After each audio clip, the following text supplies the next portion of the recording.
Mobile. We deal with mobile security software and mobile viruses, mobile threats, mobile trojans, mobile everything. Today's talk is on for-profit mobile malware. Basically, malware that's designed to make somebody money. So who are we? We're a bunch of malware researchers. Unlike the PC side, we deal with Windows, deal with people doing bad banking trojans, people writing rootkits on your PC, whatnot, going after your Windows box. We are the guys who deal with your mobile device. It's smaller than the car. It has a microprocessor in it. It's pretty much something we deal with. iPads, iPhones, Symbian phones, Windows Mobile, whatever you got, it's tiny, small, and that's not reason we run it. So Java Mobile, Symbian, what else you got there? iOS, Android, pretty much just the whole thing. We also work with a bunch of mobile operators. Take a look at what we're seeing in the wild. Overall, this is kind of the overall range of malware we're seeing totally in the wild for mobile malware. Roughly 1,200 variants. Most of them have been on Symbian and on Java and on Android. These are your top three platforms. Symbian has been dropping out because basically Symbian is now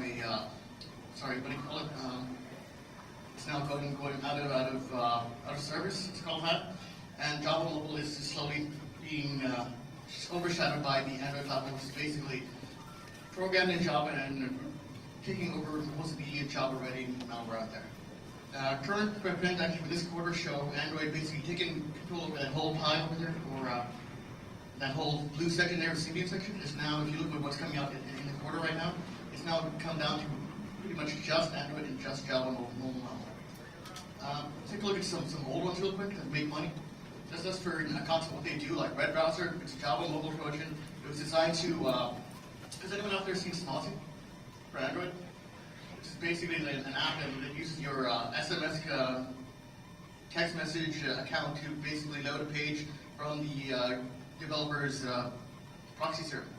So you use your text messages inside your data connection to save money. Back in, I think this was about 2005, there was a Java program Trojan that pretended to do the same thing over WAP. Or it was pretending to do a web browser over HTTP. Today we have Smozy, which is actually a legitimate program that does exactly the same thing. It doesn't actually send out premium rate SMS messages. That was a more complicated kind of Trojan. Followed shortly by Wesper, which was a very simple Trojan that didn't do very much, and basically just stole your money by sending out premium rate SMS messages. These are patterns you'll see over and over again as we look at more current malware. This is an idea that it has been done for the last so many years, and now it's going to be more and more common. Your actual trends in mobile malware or malware for any new platform, they're basically the three stages. We have the R&D stage, which is things where you have basically what we call the researchers and malware writers and people doing proof of concepts.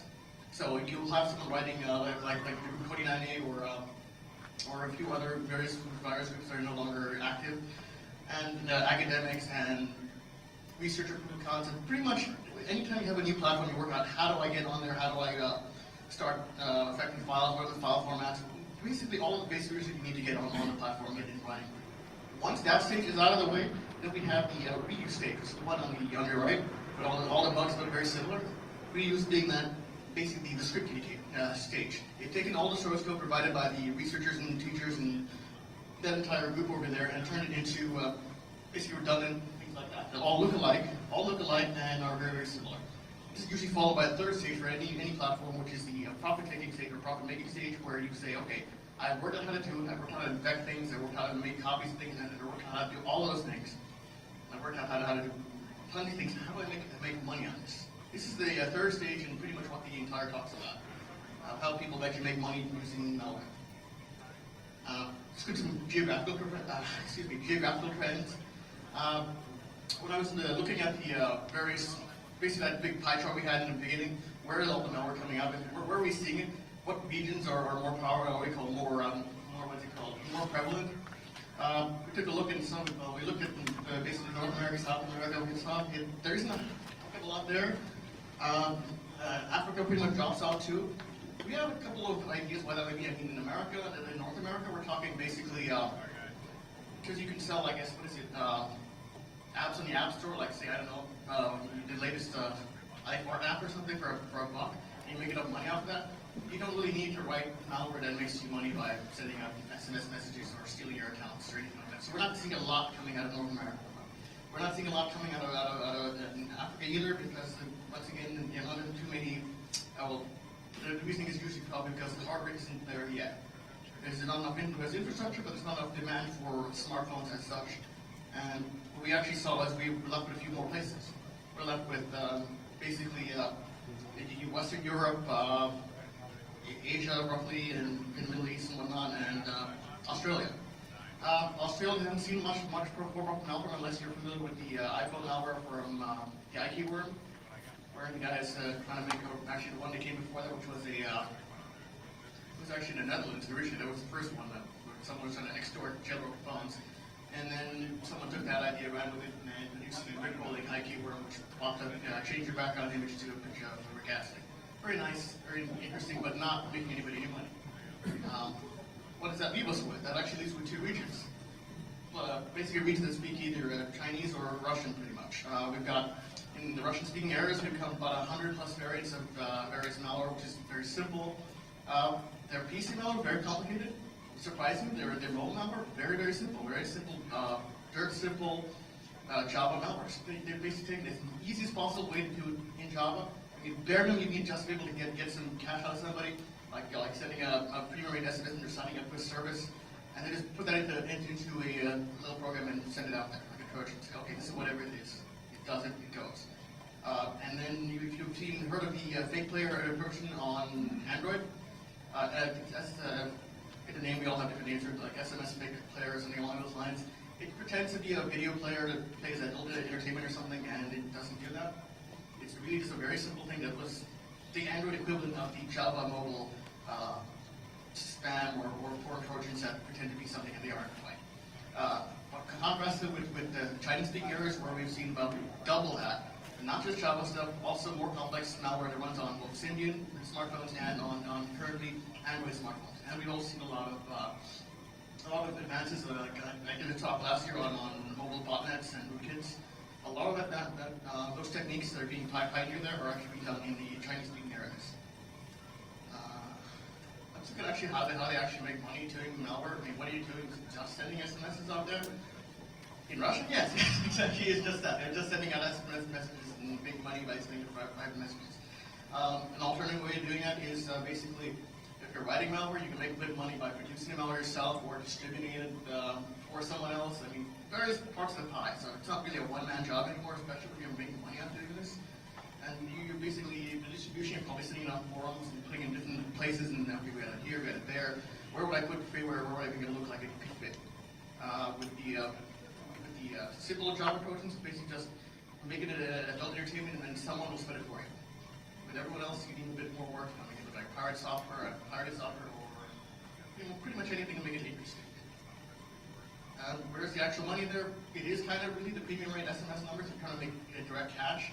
I believe in the Russian-speaking areas, it's actually easy to get an anonymous number. So you can sign up for a short code, say 5 digits long, and say, okay, I'm going to send stuff out there and pull back a bunch of money. And if you're there for a month, and you get maybe a few thousand users, whatnot, for about $2 a piece or something, that's a good amount of money. In China, a little bit different. You're more likely to have more competition, and you're probably going to maybe get a buck from everybody, but you're going to have quite a million users. So it's a bit higher level of risk because you've got more competition, and also better profit. You can actually swing it. And also, where's the money with premium rate numbers? We're talking, is it your subscription services are the real money makers, at least in China, where you sign someone up and you leave them running, and they don't even notice that they're getting billed. Because any confirmation they get would be handled by your malware. You delete it or they never get it. More money, okay. ClickFraud and Black Hat SEO. These are other interesting techniques of making money because you're not just going direct with SMS anymore. Now you're saying, okay, let's do ClickFraud. Let's take out my competitors' advertising. When we click on their links, it costs them money and it's bad for them. The alternate of that is to get people to click on our links. So maybe when they click on our links, we get paid per click, whatever. Another form of ad fraud. Or Black Hat SEO, where we're just saying, okay, our search terms are important. Let's get them clicked on high enough and by enough a multitude of various users to say, okay, independent users, all various IPs, like, that's got to be legitimate traffic, right? It's coming from 1,000 or 100,000 phones, different phones. It must be legitimate traffic. I should get a bunch of cash at the end of the month. That's kind of what the more complex methods use. More complex malware uses that technique rather than just sending out SMS messages, which is once again the very simple method and incredibly easy to do, and no stress about it. Whereas more money, stealing personally identifiable information. These could be a number of things. It's a very vague term. That could be your Facebook profile, your whatever, your other social networking information. Like birthday, name. There's a lot of things that come under personal information. The important parts you can make really good money quickly is things that you can use to gain credit, like your social security number and anything else you sign up for a new account. The other ones can be leveraged, like if you steal someone's Facebook account to gather more victims by checking out their social network and connect to their connection and saying, okay, let me go after them. That's one way of doing it. Another way is to see, okay, we have all these people here, what do we do next? Or even better, just sell all of that information once you gather from 1,000 people or 100,000 people, and just package it up and sell it off to a broker who will sell to somebody else, and let some other thief or broker take that and make some more money out of it. Okay, and here's another interesting attack. This is the SMS phishing.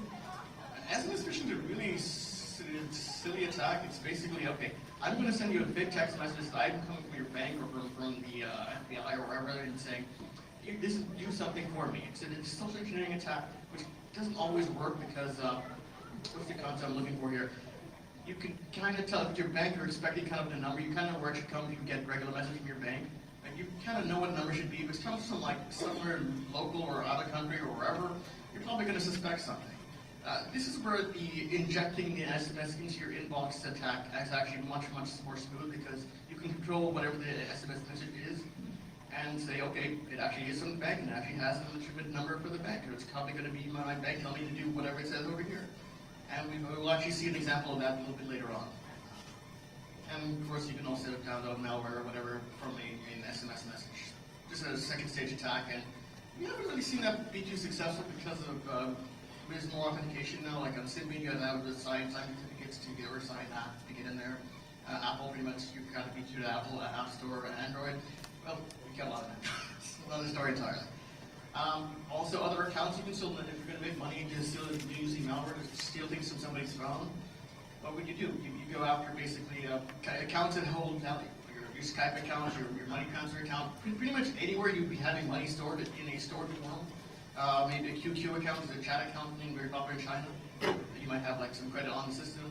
Any of these things are very useful, and like your personally identifiable information can be packaged up and resold to third-party brokers. It's kind of a different way of doing it, but I mean, it can be done on the phone. So if it's on your phone and you're compromised, you're pretty much lost everything anyway. So that's kind of why they go after you. It's like you're having a wallet in your pocket, pretty much. It's on you all the time. You carry it with you everywhere. It's pretty much where you're going to go if it's interesting, or if you want where their money is. It's not in their wallet. Let's actually look at a few different ways the malware hides and attacks, or evades detection, or more likely evades analysis, because by the time we've seen all these, they've come to us, they weren't hiding anymore. We've got them to basically slow us down and when we analyze the malware. What's a common method? Really popular is infecting other apps. Not quite like viruses. I mean, it doesn't infect them automatically by itself, infect another clean application. The malware is basically inserted by the author manually and not actually doing it by itself. Not like what you would have seen on DOS or Windows or pretty much any other platform, or even the Palm Cloud. Sorry, I don't know exactly what this was. All right, so basically, it's the same coaching technique, social engineering technique, where you pretend to be another application, like a chat program or once again, a social networking program, which is kind of very, very useful. If there's no official app, you're going to go with the one that you just got from your buddy, who also has a compromised phone, and sent you a link. Try out this new Facebook mobile app one. It's much better than the official app. Go ahead, try it out. That's an easy way to do it. More complex way to evade malware is to avoid analysis, not to avoid actual users who are victims or you're hit by it. Is to use basic encryption. Simpler malware like the SMS sending trojans, they use very simple encryption. Complex ones use a little more complicated encryption. We've seen things like the second one, obfuscations, where they've just taken the SMS message they want to send out and put the text and the number into a file and just hid it by putting, pretending to be, let's say, a fake HTML file. This is basically code from which looks like a standard HTML file on your PC, but on your phone, which is a very odd thing to be. And also, it's not really hidden. Right in the middle is the section where it just has the SMS and the messages to be sent out. Very simple technique, designed not really to obscure anything from the user because they can't see it anyway. It's within the file itself, and it's accessed by the malware itself, or the Trojan. Or by something a little more complicated, they have a configuration file where you put the same things inside the file, again, your SMS number, the short code, and the embedded body, and you use like some simple XORs or ANDs, and you basically obscure slightly your code, which is all very nice, except the key is in the application. It really just slows analysis down by a few more minutes. Something more interesting though is the complex encryption, which is being used by things like DroidDream and Gedimi and a few other Android coaches, where the idea is a little bit more complex here, not just evade analysis. You also have more competition out there, where other malware writers are there. You don't want them seeing where you're sending your stuff, and also, if you decide to implement, say, a botnet on the phone, you don't want anyone taking over your command and control center or intercepting your commands or taking over your clients, your zombie clients. So what are they using? They're using symmetric ciphers like DES, which is very nice, except it's a symmetric cipher, so you have the key inside the app itself, meaning it doesn't slow down the analyst because that's not the problem. For them, their real threat is we have to encrypt our communications over network. So when we talk to all over various infected machines or infected phones, how do they keep the bad guys, or sorry, their colleagues on the other side from getting control of their systems, getting control of their botnet, which is an important thing and which comes up quite often.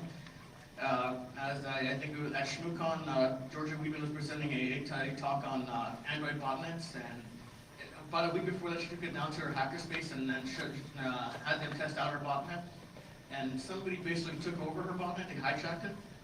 And after that, she had to basically add the encryption and encrypt the communication, make sure that no one can just come over and take over your botnet. It's basically the next step once you install it. Or produce the botnet and say, okay, now what? Now that we're in a more complex, more difficult environment, what do we do next? And also, encryption has been used for encrypting binaries to keep them from being detected easily. I think DroidDream had it, and I think DroidDream Lite came after. It's a slightly different version. I think instead of DES, they used AES. And they encrypted their root binaries, the exploits they were using to get onto them, just so they wouldn't be picked up with a standard or the old detection. Simple stuff, and because it's simple stuff, we don't waste a lot of energy on simple things, but as they get more complex, we add in more techniques and more technology and more things to break into this, to figure out the encryption and simple stuff. What are more complicated things to do to avoid detection and bypass protection? On Windows Mobile, we've seen something like InfoJack, which disables a setting in the registry that allows you to install silently so we can download a second stage and then you can have what you call a second stage payload. By the time we got it, the servers were all dead. But what they did do was really disable the installation comment and allow people to get on something like that. That's a key thing you'll see again and again. Disable security, weaken security, make sure you have a backdoor back on the system, something along those lines. Which is actually where we come to root vulnerabilities, which we see quite a bit on Android. Where a legitimate root vulnerability that is used to basically root your phone so you get more access, you can change your firmware, you can do a bunch of things you can do when you root your phone. Good things. Things like DroidDream and DroidDream Lite and a few others, other malware take that and they say, okay, we're going to gain access to your files and plug it into different places. For DroidDream, I think there was a Google release of tool that actually had to use the exploit provided by DroidDream to clean off of areas on the phone, like the system directory and whatnot, because it wasn't. There were no tools in place to do it by itself, because it was able to install directories outside of the normal Android application directories. Kind of pretty, and I believe they're fixing that. And also jailbreaking. I think at GrrCON last year, Eric Monti provided a proof of concept on jailbroken iPhone. No, not even jailbroken iPhone. So if you have an iPhone and it's not jailbroken, you figure pretty secure, right? You're not installing software on there, you're not installing an app on there, you're not doing anything special with it. What are you going to do with it, right? It's not jailbroken, it's probably pretty safe. Except, how do you jailbreak it? You use basically something like a root exploit or some kind of exploit allows you access to the files, unlock the file system, to add a few binaries, to do and disable code settings. You can do a bunch of different things to your phone. The nice thing is that Eric Monti took the, I think it was Jailbreak Me 2.0 exploit on the website, removed all the warnings from it, and basically weaponized that exploit so that it was now allowing him to create a drive-by download for a phone to install basic keylogging software on the phone to grab information. He took care of a popular payment service on iPhones, where you can pay by credit card on your iPhone. And he basically had the phone visit the sort of a drive-by download the exploit, silently unlock the phone, and install the keylogger, and then exfiltrate data from that scan card reader straight back to him as the attacker. Something you can easily do with a jailbroken phone, and which is may or may not be in the wild. We haven't actually seen anyone there because it's actually quite difficult to do now, especially because Apple patched it very, very quickly. Let's actually look at the real samples now, but actually things that you see. Start with the really simple ones first.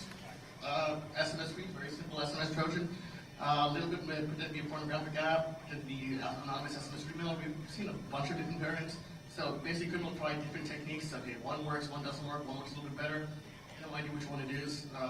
This one was a little different because it actually went after, it was geographically worked out because short codes, the ones you send SMSs to get like those sign-on services, they're generally geographically blocked or supposed to be in a bunch of areas. This one used 3 different areas for different regions of the area.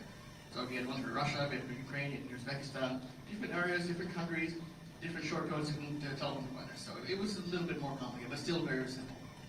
This is slightly more complicated. VCon pass. VContact is a very popular Facebook level, what do you call it? Social networking site, and very popular in Russian-speaking areas. And this was not the official app again. This was something that pretended to be the official app. It was just a Java app, and you sign onto it. Looks like we look at it and said, okay, it has an email address, has my password, whatever. Let me tap it and log in on my Java phone. So it seems like a good idea, right?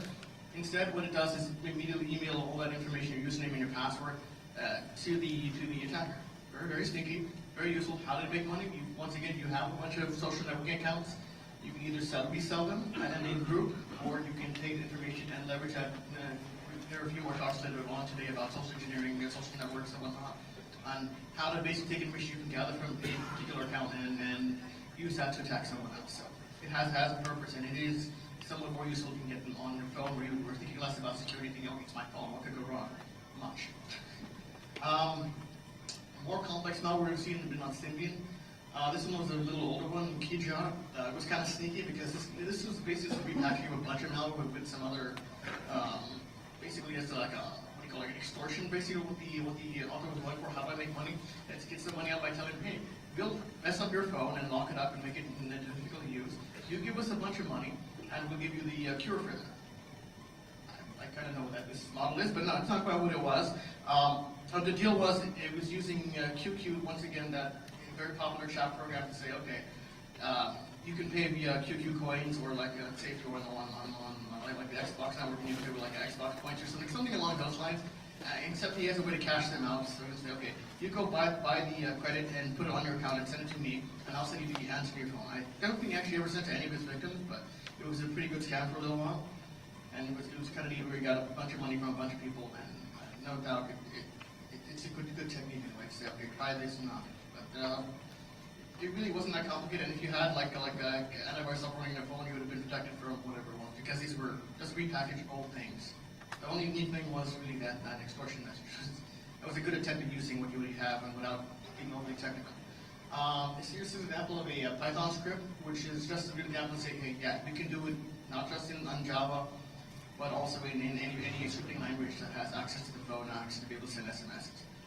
Once again, not very complicated, just to show the point that it can be done, and it is done, and malware writers will take whatever you have and then just say, okay, we'll just repackage slightly and resend it out. So, like Java to, say, Python to basically Java again on Android. Just take what you have and redo it again. It's just kind of really that script kiddie stage. Something a little bit more complicated than that is basically this is an example of one of those black hat SEO apps or programs, Superferry A and B.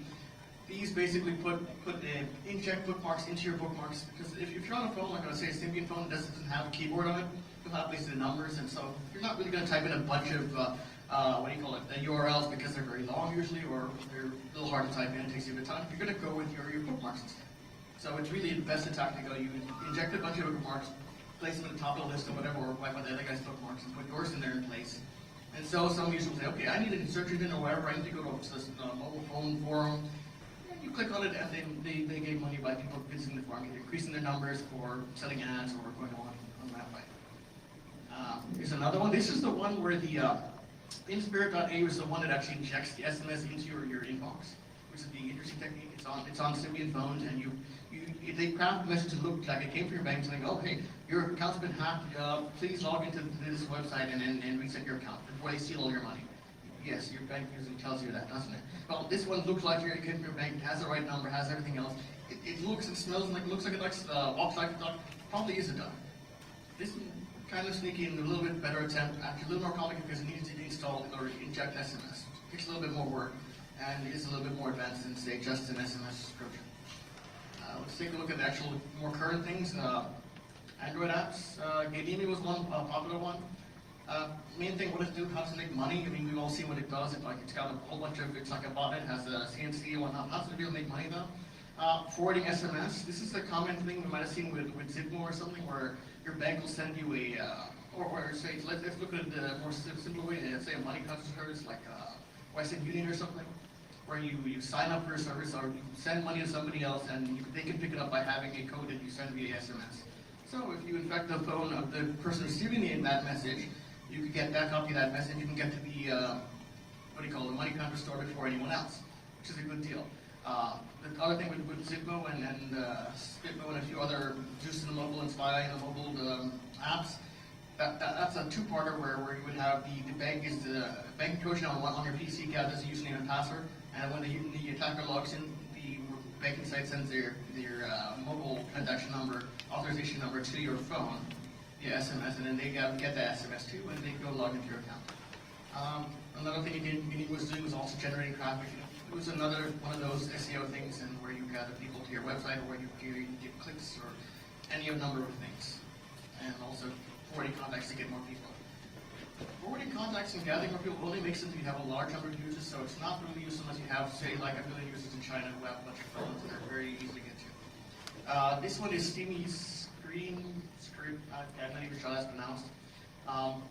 This is the one that looks like a very steamy shower door where you can draw on it. Like, it's a very simple app, and you can draw on the screen like, oh yeah, it's a shower door. I'm not sure how long it'll abuse anyone, but it was an app, and it was a legitimate app. But someone said, there are enough people downloading this and using this app. Let's get the top apps, put our malware in there, and let's take advantage of that. So it works exactly the same. It's another Trojan. It works like other Trojans where you install things, and then you're able to send SMS messages, and you're able to install additional malware, software, malware updates, whatever you want, extra payloads, and also, once again, sending out URLs. Here's another one. This is a calendar app. I'm not even sure how to pronounce this one. So half of these names are picked by things that are in the code or something that's not necessarily what every author wants. So it kind of works. I forget exactly the reasoning behind this one. This is a calendar app that was actually sort of a calendar app, but it was a bit defective, where every time you started it started off on January 1st or the month of January 2011. It's a calendar app, right? You should be able to be like whatever the current day is. That'd be the default useful one, right? No, it didn't quite do that. What it did instead was a bit of things while you were doing it. When you actually went to go switch to your current month, I think it came out like in March or May or whatever, you went to go into that month like 4 or 5 times to get to the right month. Then it triggers a payload which sent out SMS messages, and so it was kind of sneaky. So it kind of worked, but didn't quite work as a real app. And it got you to do something, and it got that to happen to send out the messages and get you out there. And another very common thing with these SMS sending apps is because some of these subscription services they'll sign you up to. There's a subscription service like a dial tone service or a weather service or a horoscope service. This service will send you usually a confirmation that saying you're signing up for a recurring subscription, approve or deny, or just an informative message saying you've been signed up. If you don't get that message, like what to do if you don't want to be signed up anymore, you don't get that message, you're probably going to keep getting billed for a few more months and putting money into the pocket of the attacker. And that's kind of what's going on. You're just they're hiding it from you, and you're putting more money into their pockets. Here's an example of more complicated malware, T-Send8.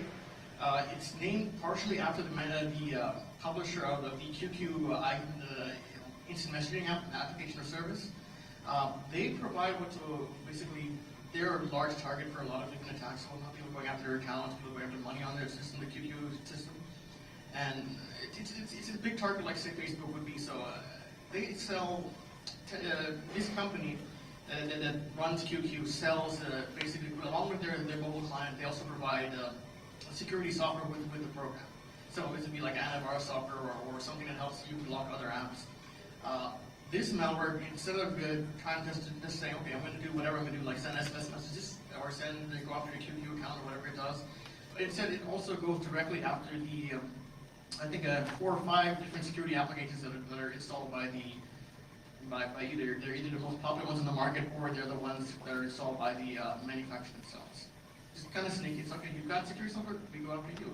That's really a sign of maturity in the market where you're now no longer just worrying about, okay, how do I make some money off this? It's now, how do we stay on the device? How do we make sure we're still there?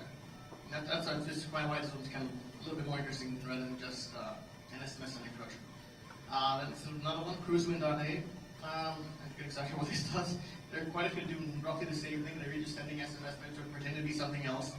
And basically the profit is the same method. It pretends to be a legitimate app and it sends it out the text message and gets you signed up for services. This is a little more complicated, Droid Kung Fu. And this one took I think many of the same things that Droid Game was doing, basically 2 root exploits that get you root access on the phone. It also had them, but it was encrypting them and using them to basically get on phone. So it was a little hard to detect, but not much because it's really the same exploits again, so you pick them up because they're the same exploits. This is a simpler one, able to install more malware and also load URLs. Loading URLs, very useful technique if you're going after that click fraud again.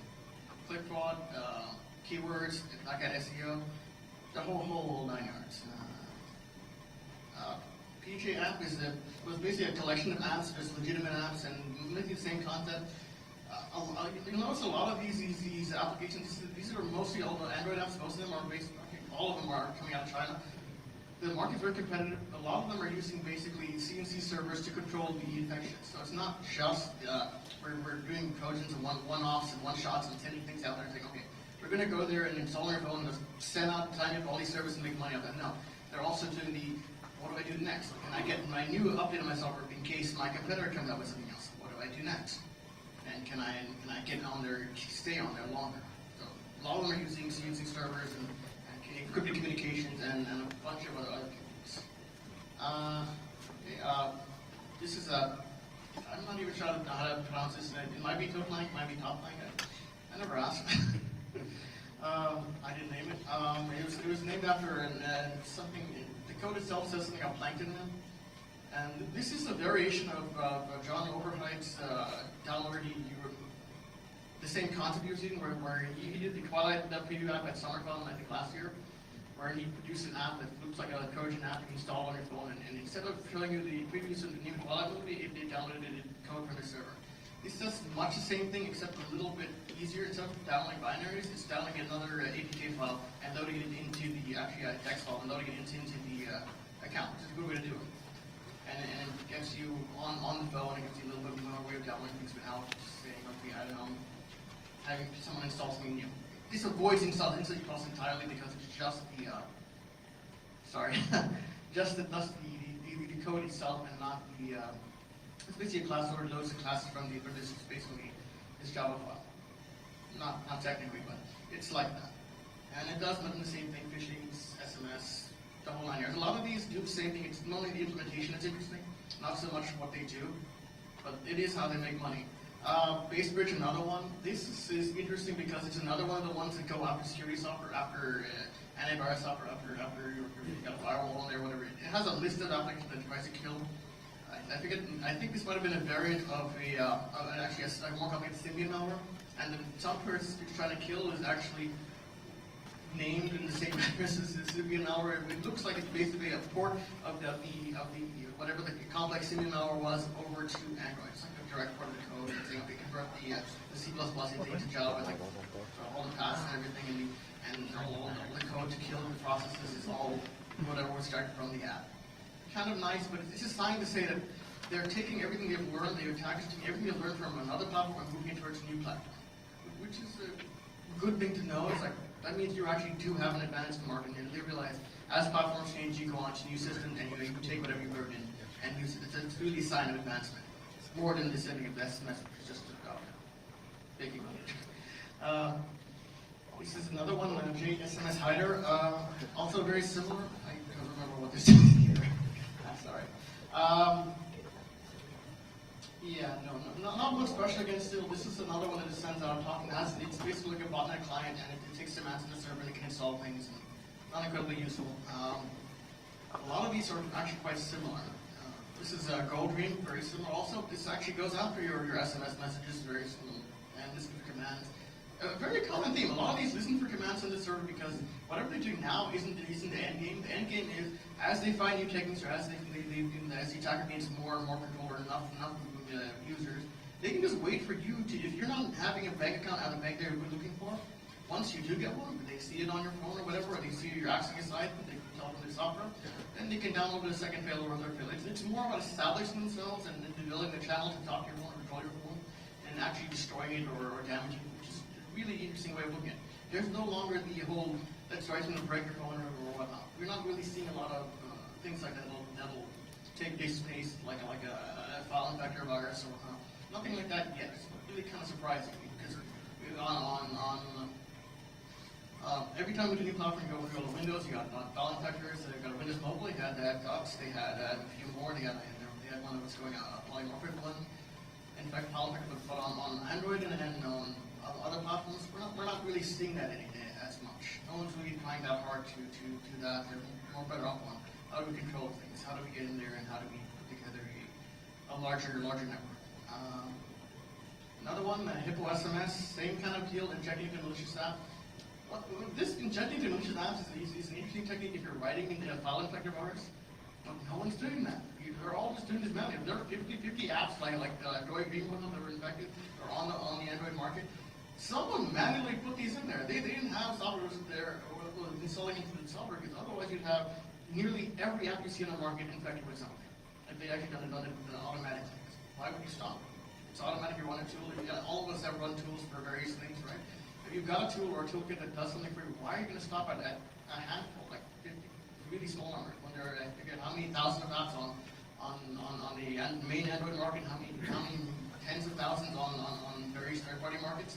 Why would you stop it? You can just hit the top 100, whatever. It's not even the top 100 apps. So it isn't even that. I mean, it's just basically someone went after a bunch of apps and installed them manually, which is kind of weird and an interesting trend. Let's look at an actual academic proven concept. It's actually a little more interesting. This is the Soundcomber. Soundcomber is basically a set of proven concept Android apps. One is the deliverer portion, or one is I think the interceptor, the Soundcomber part. It's basically 2 apps. Excellent. And it basically takes your the Soundcomber portion. It uses the microphone to record your voice, like so when you're talking to, like you say, your credit card company. It'll intercept the audio, and it has fingerprints of the IVR, or what do you call it? Basically, the interactive voice response system, where you say press 1 for English, either type in or say your number. They basically fingerprint those systems. Okay, this is where someone's going to either type in or say their number, and it grabs that bit of audio, processes for either sound for digits, or if you're typing into decodes to DTMF and converts that to digits, and it exports just those digits would deliver the second portion that uses very few permissions. You'll actually take a look at the 2 images. One is for the actual app. This needs a few permissions. The other one, a few more, like internet access, and just sends the information back. Like I think it's about credit card, 16 digits. Very simple concept. How did they profit? Basically, that's really what it is. They're eavesdropping on your calls, on your credit card calls. I mean, that was still the proof concept. They said, okay, instead of us just listen to it, say, I don't know, when you call up your airline or something, whatnot. It says, okay, let's fingerprint credit card company and say, what can we put on there? Or can we get the money from people? And it actually, they have a video which shows basically how they can plug from either from the audio, your voice, or from the GTMF accounts. The neat concept is that most of the more advanced techniques that are being seen in basically places on that geographical chart, and they're not in Russia or China, is being done in academia. So, I mean, people are trying to actually come up with techniques on it because it's an open platform. There's so much opportunity. There are different ways of doing things, and there's another one that I saw recently. I don't actually have the slides for that. Another academic project, which another Android app, and I don't remember exactly what it did. Oh yeah, okay. You've all seen the lock screens on phones where you slide your fingers and unlock the phone on an Android phone, or you type the numbers on the on-screen keypad. This other proof of concept app, Android app, basically fingerprinted that whole concept where they could read the accelerometers and kind of identify which numbers you're typing just by you going like this pretty much. I mean, picking up just the little vibrations of you touching the screen when you're holding in your hand, and using that to determine what numbers you're typing in. So I mean, that's another attempt that's being done. We haven't seen any of those in a while, but those are attacks that can be done with fewer permissions and are likely to come up as we go along. Let's see, and references and I guess acknowledgements. Peter Baum for providing information on how to make how people are profiting on this on these via the social networking things. Billy and Tom Pampa at White Labs, the guys at the Sound Corner, and the other guys gave us the samples. Are there any questions? Sorry.